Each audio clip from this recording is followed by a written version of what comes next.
Hello, my name is Zen Cho. I'm the author of the Sorcerer to the Crown novels, which comprise Sorcerer to the Crown itself and The True Queen, which came out last year, and they're both available in paperback as well as The Order of the Pure Moon Reflected in Water, which is a Usia novella out from Tor.com Publishing in June. So I'm just going to read to you from a short story that I'm going to have out in Shoreline of Infinity. It is on my computer screen and I'm recording this on my phone, so I'm going to be looking at, not at you or at the wrong place. So I apologize for that in advance, but I'm just going to read the opening. So it's called Odette by me. Odette's time for hope was short. Early that morning, the first morning of the rest of her life, she'd gone out of her house to the end of the garden. The air was as pure as a breath that first animated the clay of Adam's flesh. She looked out over the island and saw no limitations. But then she saw him, Uncle Andrew, in his polo shirt and khaki shorts coming out for his daily morning walk. He pretended not to see her as he opened the gate and passed her by, but he knew she was there. Odette realized her life had not changed after all. She would have to live with Uncle Andrew for the rest of her life. He had only died the day before. Uncle Andrew had insisted on being discharged from hospital. If it is my time, I will die with dignity. He spoke slowly, pausing between words to struggle for breath. A Christian shouldn't be scared of death. It wasn't Odette's place to disagree. Uncle Andrew's friends from church stepped in for her. "Andrew, God helps those who help themselves," said Auntie Gladys. "You're still so young. Don't you think it's too soon? Let the doctors treat you." "God can wait for a while," said Auntie Boing. "He knows how much we all need you." All this was no less than what Uncle Andrew expected, but he was inflexible. "The doctors have had their chance. They poke me here, there, everywhere also, they still don't know how to cure me. God is calling me back to him. I'm not so foolish as to put my faith in humans over God."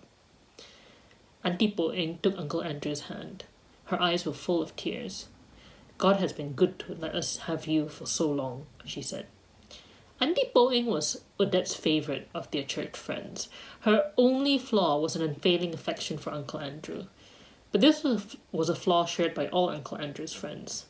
It was not Odette's place to complain.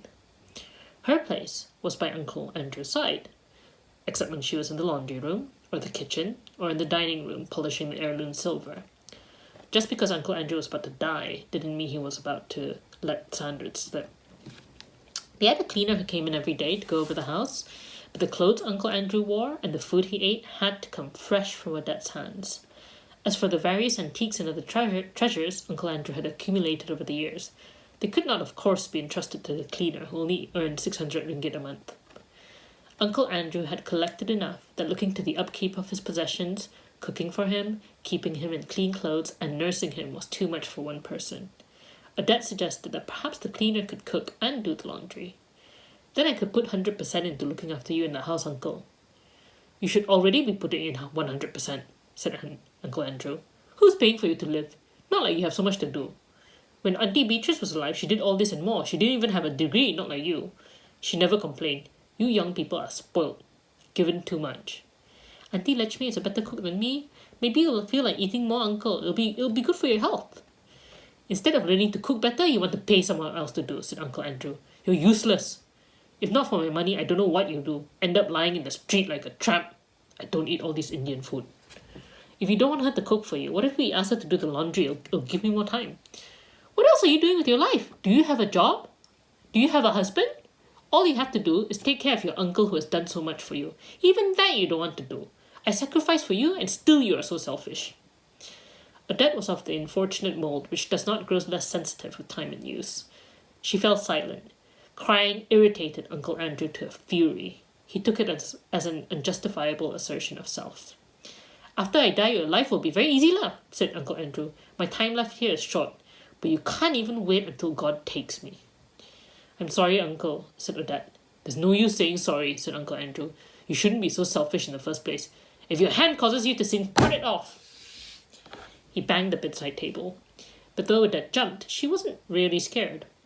5 years ago, the force of the blow would have rocked the table back and forth on its legs.